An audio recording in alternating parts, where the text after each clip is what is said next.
Calculus का एक ऐसा फंक्शन जिस पर इंटीग्रेशन या डिफरेंशिएशन का कोई फर्क नहीं पड़ता है। तो हम यहाँ पर बात कर रहे हैं function e to the power x की। फंक्शन e पावर x को हम कितनी बार भी डिफरेंशिएट या इंटीग्रेट कर लें, रिजल्ट हमेशा हमें e पावर x ही मिलेगा। लेकिन ऐसा क्यों होता है, आइए मैथमेटिकली समझते हैं। e to the power x का डिफरेंशिएशन समझने के लिए हमें टेलर सीरीज एक्सपेंशन की जरूरत पड़ेगी। अगर हम e to the power x को इनफाइनाइट सीरीज में एक्सपेंड करते हैं तो हमें ये इक्वेशन मिलेगी।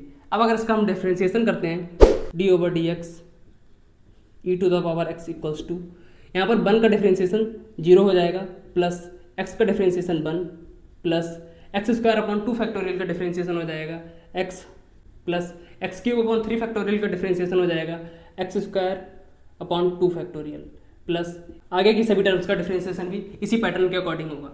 अब अगर हम ध्यान से नोटिस करेंगे तो देखिए सभी टर्म्स का डिफरेंशिएशन एक स्टेप पीछे शिफ्ट हो जाता है, यानी x का डिफरेंशिएशन 1 हो जाता है। इसी तरह से एक्स स्क्वायर अपॉन 2 फैक्टोरियल का डिफरेंशिएशन x बन जाता है, एक्स क्यूब अपॉन 3 फैक्टोरियल का differentiation x square upon 2 factorial बन जाता है। तो यहाँ पर हमें एक नई सीरीज मिल गई है। नई सीरीज क्या है, 1 plus x square upon 2 factorial plus एक स्टेप और लिख लेते हैं x cube upon 3 factorial plus dot dot.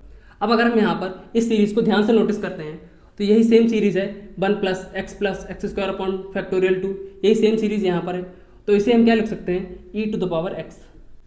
यहाँ से क्या मिल गया हमें, d/dx e to the power x equals to e to the power x। अब अगर इसका हम सेकंड डेरिवेटिव करते हैं तब भी हमें इसी सीरीज के अकॉर्डिंग इसका सेकंड डेरिवेटिव भी e to the power x ही मिल जाएगा।